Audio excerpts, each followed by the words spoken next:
கிறிஸ்தவுக்குள் பிரியமானவர்களே, கலாத்தியார் 1ஆம் அதிகாரத்தின் தியான பகுதிக்காக உங்களை அன்புடன் அழைக்கிறேன். முதல் வசனத்திலேயே அவர் தனது அப்போஸ்தல அதிகாரத்தை நிலைநிறுத்தக்கூடிய வார்த்தைகளாய் எழுதுகிறார். இதை நான் பெற்றுக்கொண்டது மனுஷராலும் அல்ல, மனுஷன் மூலமாயும் அல்ல. நேரடியான ஒரு மனிதனோ அல்லது ஒரு ஒரு குழுவான மனிதர்கள் எல்லோரும் சேர்ந்து என்னை செலக்ட் பண்ணல. கிறிஸ்து இயேசுவினாலும் அவரை மரித்தோரிலிருந்து எழுப்பின பிதாவாகிய தேவனாலும் அப்போஸ்தலனாய் இருக்கிற பவுலாகிய நான் என்று எழுதுகிறார். யூதாஸ் காரியத்து மரித்த பின்பு சீட்டு போடப்படுகிறது. அந்த சீட்டு மத்தியாசின் பேரில் விழுகிறது. அந்த இடத்தில் மட்டும்தான் மத்தியாசை குறித்து நாம் படிக்கிறோம். அதன் பின்பு அவரை குறித்து பரிசுத்த ஆவியானவர் எங்குமே சொல்லவில்லை. இது தேவனுடைய கரத்தை கட்டி போட்டு இந்த ரெண்டிலே ஒன்றை தொடு என்று சொல்வது போல அவர்கள் செய்தார்கள். தேவ சித்தம் நடந்து உணராமல் பரிசுத்த ஆவியானுடைய அபிஷேகத்திற்காக காத்திருக்க சொன்னாரே ஒழிய அவர்கள் தங்கள் அந்த 12 பேரை முழுமையாக்க வேண்டும் என்று சொல்லி தேவன் சொல்லவில்லை. சில வேளைகளிலே ஆதி அப்போஸ்தலர்கள் அவசரப்பட்டு சில காரியங்களை செய்வதும் அதன் பின்பு ஆண்டவர் அவர்கள் மத்தியிலே இடைப்படுவதும் அவர்கள் ஒவ்வொரு நாளும் மனம் திரும்புதலுக்கு நேராக வழிநடத்தப்படுவதும் இப்படியாக நீங்கள் அநேக காரியங்களை பார்க்கலாம். உதாரணமாக கொர்நேலியுவை சந்திப்பதற்காக பேதுரு ஆயத்தமா இல்லை. ஆனால் ஆண்டவர் அவருக்கு தரிசனம் தந்து அடித்து பூசி என்று சொல்லி அவர் தீர்க்க தரிசனமாக ஆட்களை அனுப்பி கீழே நிற்கிறார்கள், அவரோடு கடந்து செல் என்று இப்படியெல்லாம் பேதுருவை பக்குவப்படுத்தினார். ஆதலால் நாம் சற்று கவனமாக வேதத்தை வாசிக்க வேண்டும். அப்போஸ்தலர்களானாலும் யாராயினாலும் முழுமையான மனம் திரும்புதலுக்குள்ளாக முழுமையான சுவிசேஷ புரிதலுக்குள்ளாக அவர்கள் நடத்தப்படவில்லை ஆதி காலங்களிலே. ஆனால் ஆண்டவர் அவர்களை படிப்படியாக அடுத்த கட்ட ஆவிநிலை என்று சொல்லி அவருடைய ஆன்மீக சிந்தைகளை வலியுறுத்தி கொண்டு வளர்வதற்கான வாய்ப்புகளை தேவன் தந்து செய்கிறார். ஆதலால் தேவனுடைய கணிப்பின்படி 12வது அந்த அப்போஸ்தலனாக பவுலை தான் தேவன் நியமித்திருக்கிறார். பவுல் எப்பொழுதுமே ஒரு குழுவாக செயல்படுவதை நீங்கள் பார்க்கலாம். 2ஆம் வசனம் அதில் அவர் சொல்லுகிறார், என்னுடனே கூட இருக்கிற சகோதரர் எல்லாரும் கலாத்தியா நாட்டிலுள்ள சபைகளுக்கு என்று ப்ளூரல்ல போடப்பட்டிருக்கு. கலாத்தியா இந்தியா நான் சொன்னது போல கலாத்தியா என்ற நாட்டிலுள்ள சபைகளுக்கு எழுதுகிறார்கள். பிதாவாகிய தேவனாலும் கர்த்தராகிய இயேசு கிறிஸ்துவினாலும் உங்களுக்கு கிருபையும் சமாதானமும் உண்டாவதாக. கிருபை கிறிஸ்துவின் பிரதிபலிப்பாகவும் அந்த கிருபையினாலே தேவனோடு ஒப்புரவாகும் சமாதானமும் உண்டாகிறது. 4ஆம் வசனம், அவர் நம்மை இப்பொழுது இருக்கிற பொல்லாத பிரபஞ்சத்தினின்று விடுவிக்கும்படி நம்முடைய பிதாவாகிய தேவனுடைய சித்தத்தின்படியே நம்முடைய பாவங்களுக்காக தம்மைத்தாமே ஒப்பு கொடுத்தார். பாவத்திலிருந்து மாத்திரமல்ல, இந்த பாவ மார்க்கத்திலே வாழ்ந்து கொண்டிருக்கிற இந்த பொல்லாத மனிதர்களுடைய சிந்தைகளிலிருந்து செயல்பாடுகளிலிருந்து நாம் வேறுபிரிக்கப்பட்டவர்களாய் வாழ்கிறோம் என்பதை புரிந்து கொள்ள வேண்டும். அதாவது கிறிஸ்துவின் மரணத்தை பாவ மன்னிப்போடும் பொல்லாத இந்த பிரபஞ்சத்திலிருந்து விடுதலையாக்கப்படுவதோடும் தொடர்படுத்துகிறது. இந்த உலகத்தின் சமுதாயங்களை ஆளுகை செய்கிற பொல்லாப்புகளும் பொல்லாத செயல்களும் அவைகளிலிருந்து நம்மை விடுவிப்பதே கிறிஸ்துவின் ரட்சிப்பின் முக்கிய நோக்கமாக இருக்கிறது. இதை பேதுருவானவர் போதிக்கும் போதும் அப்போஸ்தலர் 2:40 சொல்லுவார், மாறுபாடுள்ள இந்த சந்ததியை விட்டு விலகி உங்களை ரட்சித்துக் கொள்ளுங்கள். நீங்கள் கிறிஸ்துவை விசுவாசித்து அவரை பற்றுவீர்களானால், அவரை பின்பற்றுவீர்களானால் நீங்கள் ரட்சிப்பை பெற்றுக்கொள்வீர்கள்.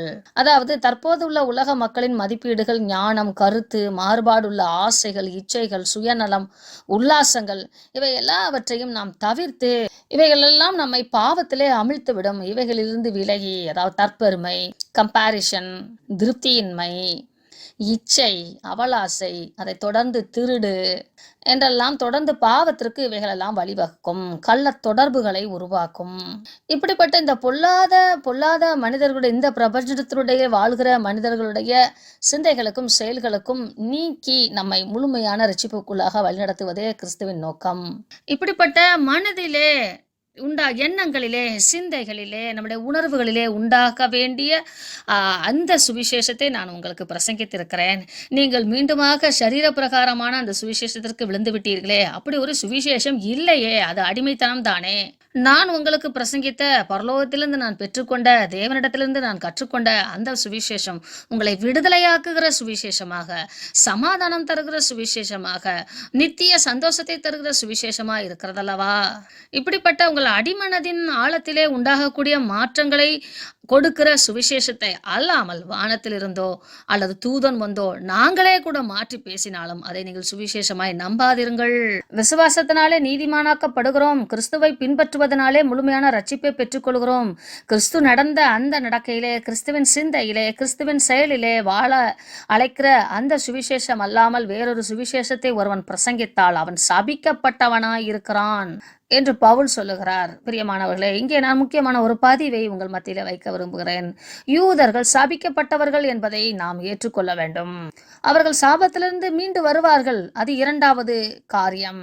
இயேசு கிறிஸ்துவானவரை சிலுவையிலே அறையும் போது இந்த சாபம் எங்கள் மேலும் எங்கள் சந்ததி மேலும், இந்த இரத்த பழி எங்கள் மேலும் எங்கள் சந்ததி மேலும் உண்டாவதாக என்று அவர்கள் கேட்டுக்கொண்டார்கள். உபாகம புத்தகத்திலே, இன்று உங்கள் மத்தியிலே நான் சாப வார்த்தைகளையும் ஆசீர்வாத வார்த்தைகளையும் வைக்கிறேன். நீ எதை பற்றி விசுவாசிக்கிறாயோ, எதை நீ பின்பற்ற விரும்புகிறாயோ அது உனக்கு உண்டாயிருக்கும் என்று ஆண்டவர் ஆதியிலே சொல்லிவிட்டார்.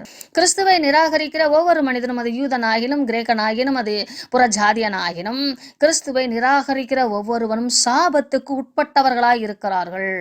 கிறிஸ்துவை ஏற்றுக்கொள்வதும் கிறிஸ்துவுக்கு பின்னாக அவரை பின்பற்றுவதுமே அல்லாமல் நமக்கு ஆசீர்வாதம் ஒன்றும் இல்லை.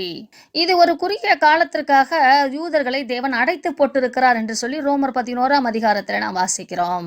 யூதர்களுக்கு ஆசீர்வாதம் மறைக்கப்பட்டிருக்கிறது அல்லது சாபமாக்க மூட்டப்பட்டிருக்கிறது என்றும் நீங்கள் புரிந்து கொள்ள வேண்டும். ஆதலால் யூத மார்க்கத்தை நாம் பின்பற்றுவோமானால் சபிக்கப்பட்டவர்களுடைய கிரியைக்குள்ளாக நாம் நுழைந்து விட்டோம் என்று அர்த்தம். நாம் பின்பற்ற வேண்டியது கிறிஸ்துவை மாத்திரமே. கிறிஸ்துவின் வார்த்தை, கிறிஸ்துவின் செயல், கிறிஸ்துவின் நடத்தை, கிறிஸ்துவின் சிந்தை என்று வேதம் நமக்கு பல முறைகளிலே கற்றுக் கொடுக்கிறது.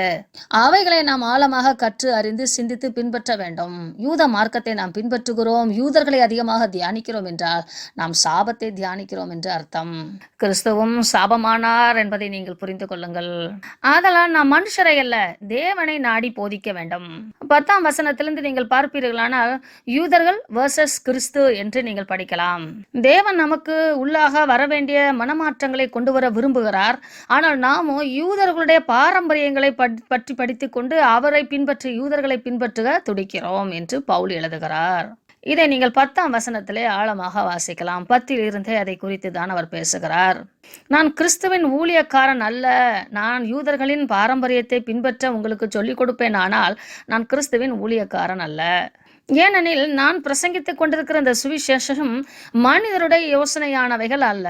மோசேயின் நியாயப்பிரமாணங்கள் கொடுக்கப்பட்டாலும் அந்த நியாயப்பிரமாணங்களிலே எவைகளெல்லாம் பணம் சார்ந்த லாபங்களை தருகிறதோ அவைகளெல்லாம் திருச்சபையிலே வைத்துக் கொண்டார்கள் யூதர்கள்.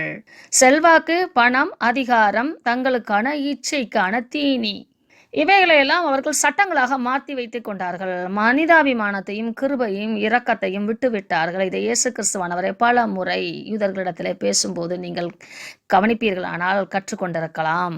இதை பவுல் 11ஆம் வசனத்திலிருந்து வெளிப்படுத்துகிறார். நான் அறிவிக்கிற இந்த சுவிசேஷம் மனிதனுடைய யோசனைகள் அல்ல. பேதுருவோ வேறொரு மனிதனோ அதை குறித்து எனக்கு சொல்லவும் இல்லை. என்னை அவர்கள் அபிஷேகம் பண்ணி அப்பாயிண்ட் பண்ணவும் இல்லை. கிறிஸ்துவே அதை எனக்கு வெளிப்படுத்தினார். எப்பொழுதுமே பவுல் எழுதும்போது தனது ரட்சிப்பின் அனுபவத்தை அரிக்கோடிட்டு எழுதுவதை நீங்கள் பார்க்கலாம். நீ துன்பப்படுத்துகிற கிறிஸ்து நானே என்று அவர் வெளிப்படுத்தினார் அல்லவா. முள்ளிலே உதைப்பது உனக்கு கடினம் என்று வெளிப்படுத்தினார் அல்லவா. நான் உன்னை சரி செய்வதற்காக முள்ளை வைத்திருக்கிறேன். நீ எத்தி உதைத்து அதை வெறுத்து, வெத்தி உதைப்பது என்பது எனக்கு வேண்டாம் என்று சொல்லுவது. எத்தி உதைத்து வெறுத்து நீ உன்னை நீயே காயப்படுத்திக் கொள்கிறாய் என்று அர்த்தம்.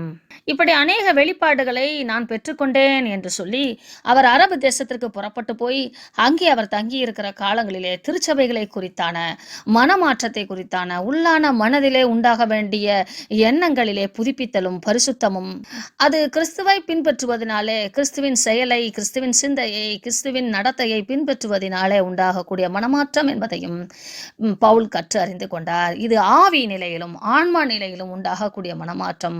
அவைகள் மூலமாக சரீரம் என்கிற இந்த இயந்திரம் ஒவ்வொரு அவயங்களும் வழிநடத்தப்படும். இல்லையெனில் சரீரம் நம்மை அதிக ஆளுகை செய்யும், உலகம் நம்மை ஆளுகை செய்யும், நான் இச்சைகளுக்கு உட்பட்டவர்களாய் மாறிவிடுவோம் என்பதை அவர் நிருபங்கள் தோறும் எழுதுகிறவராய் காணப்பட்டார். 14ஆம் வசனத்திலே, நான் யூத மார்க்கத்திலே எனது வயது உடைய அனைவரிலும் நான் மிகவும் தேறினவன். கமலியலின் பாதத்தருகே அவர் PhD படித்துக் கொண்டிருந்தார் அல்லவா. இறையியலிலே பட்டம், டாக்டர் பட்டம் பெற்றவர் அல்லவா. அதிலே அவர் ஹையஸ்ட் மார்க் ஸ்கோர் பண்ணியிருக்கிறாராம். He is the topper of that college. கிறிஸ்து தம்மை வெளிப்படுத்த சித்தமா இருக்கும்போது நான் மாம்சத்தோடும் ரத்தத்தோடும் யோசனை பண்ணல, ஆவி நிலையிலே வந்துட்டேன். நான் உடனே போய் இது எப்படி, அது எப்படி என்று சொல்லி அப்போஸ்தலரிடத்துல போய் நான் கேட்க போல. தனியா அரபு தேசத்துல போய் காத்திருந்தேன். தேவ சமூகத்துல அப்படியே நான் சிந்தித்துக் கொண்டு ஆண்டவரோடு நடந்து பழகி அவர் அநேக காரியங்களை என்னிடத்துல பேசினார். பழைய ஏற்பாட்டு நிருபங்களிலெல்லாம் நான் தேறினவனாய் இருந்தபடியினாலே அவைகளெல்லாம் தேவன் எனக்கு சுட்டிக்காட்டி என்னிடத்துல பேசும்போது அது ஆழமாய் புரிந்தது. அதன் பின்பு நான் தமஸ்குக்கு வந்தேன். அங்கிருந்து நான் எருசலேமுக்கு வந்தேன். பேதுருவை கண்டு கொள்ளலாம் என்று சொல்லி வந்தேன். 15 நாளா தான் அவரோடு நான் தங்கி இருந்தேன். அவர் எனக்கு போதிக்கும் அளவுக்கு அங்கே ஒரு சத்தியமும் எனக்கு கொடுக்கப்படவில்லை. அதன் பின்பு யாக்கோப்பு, இயேசு கிறிஸ்துவினுடைய சகோதரனாகிய யாக்கோப்பை மட்டும் கண்டேன். மற்ற எந்த அப்போஸ்தலர்களையும் நான் காணவில்லை என்றால், இந்த சமயத்திலே மற்ற அப்போஸ்தலர்கள் எல்லோரும் சிதறி எங்கும் உலகம் எங்கிலும் சுவிசேஷம் சொல்வதற்கு கடந்து போய்விட்டார்கள் என்று அர்த்தம். தோமா இந்தியா வந்து சேர்ந்திருக்கிறார் என்று அர்த்தம். இவைகளெல்லாம் நான் உங்களுக்கு நிச்சயமாக சொல்லுகிறேன். நான் ஏன் பொய் சொல்ல வேண்டும்? அதன் பின்பு பாலஸ்தீன தேசத்தின் வடக்கு பகுதியில் இருக்கக்கூடிய சீரியா, சிசிலியா நாடுகளிலெல்லாம் சுற்றி சுவிசேஷத்தை செய்து கொண்டு வந்தேன். ஏனெனில் யூதேயா தேசத்துல என்னை அறிமுகமானவர்கள் அநேகர் உண்டு. நான் இந்த மார்க்கத்திற்கு, கிறிஸ்தவ மார்க்கத்திற்கு விரோதியாய் இருந்தவன். ஆனால் கிறிஸ்துவை ஏற்றுக்கொண்டவர்கள் என்னை அறியாதவர்களாய் காணப்பட்டார்கள். ஆனால் அவர்கள் என் பெயரை கேள்விப்பட்டிருந்தார்கள். நான் அழிக்க ஆயத்தமாயிருந்த இந்த விசுவாசத்தை, இந்த மார்க்கத்தை நான் விசுவாசித்து இந்த மார்க்கத்திற்கு சாதகமாக நான் பிரசங்கிக்கிறேன் என்பதை மாத்திரம் அவர்கள் அறிந்திருந்தார்கள். இப்படிப்பட்ட ஒரு குழப்பமான மனநிலைமையிலே யூத பிராந்தியமும் பாலஸ்தீன பிராந்தியமும் இருந்தபடினாலே நான் அங்கிருந்து தேவனால் பிரித்து எடுக்கப்பட்டு புறஜாதி மக்கள் மத்தியிலே ஊழியம் செய்வதற்காக கடந்து வந்து விட்டேன். ஆனாலும் எருசலேமிலும் எருசலேமை சுற்றி வாழ்கிற மனிதர்கள் எல்லோரும் நான் இப்படிப்பட்ட விசுவாசத்திலே மாறியிருக்கிறேனா என்று கேள்விப்பட்டு தேவனை மகிமைப்படுத்தினார்கள். பிரியமானவர்களே, கிறிஸ்துவை நமக்கு யாராகிலும் அறிமுகப்படுத்தலாம், அல்லது கிறிஸ்துவின் சத்தியங்களை உங்களிடத்திலே என்னை போன்ற பல பேர் பகிர்ந்து கொள்ளலாம். ஆனால் அவைகள் உண்மைதானா என்பதை வேதத்தோடு தான் ஒப்பிட்டு நாம் புரிந்து கொள்கிறோம்.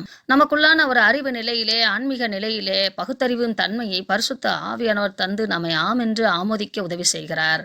இன்னும் ஆழமாக சொல்ல போனால், என்னுடைய வாய்ஸ் தான் இங்கே கொடுக்கப்படுகிறதே ஒழிய தேவனுடைய வார்த்தை தான். அவர் தமது வார்த்தையை யார் மூலமாகவும் பேசுவார். அவருடைய வேத புத்தகத்தை நீங்கள் ஆழமாக சிந்திக்கும் போது, கவனமாக கவனிக்கும் போது இந்த சத்தியங்கள் எல்லாம் ஆழமாக உங்களுக்கு புரியும். அப்படி புரியாத பட்சத்திலே எந்த வசனத்துக்கு முன்பாக உங்களுக்கு புரியவில்லையோ பரிசுத்த ஆவியானவர் உடனே சொல்லிவிடுங்கள், எனக்கு இந்த வசனம் புரியவில்லை ஐயா, உதவி செய்யும் என்று சொல்லிவிட்டு அங்கே ஒரு கொஸ்டின் மார்க் போட்டு வைங்க. உங்கள் வாழ்க்கையிலே வாழ்க்கை பாடமாக தேவன் நடத்துவார். இப்படிப்பட்ட அனுபவங்கள் மூலமாக பவுல் சுத்த சுவிசேஷத்தை பெற்றுக்கொண்டார். நாமும் நமது ஆசிரியராகிய ஆக்கியோன் பரிசுத்த ஆவியானுடைய உதவியினாலே வேதத்தின் சத்தியங்களை, ஒட்டுமொத்தமான வேதம் ஏதோ சொல்லுகிறது, கிறிஸ்துவையே மையப்படுத்துகிறது என்பதை ஆழமாக அறிந்து கொள்வதற்கு தேவன் நமக்கு உதவி செய்வார். தேவன் தாமே உங்களை கிறிஸ்துவுக்குள்ளாக ஆழமாய் வளர்ப்பதற்கு உங்கள் ஆவி நிலையை, ஆத்தும நிலையை, உங்கள் எண்ணங்களை, சிந்தைகளை, சரீர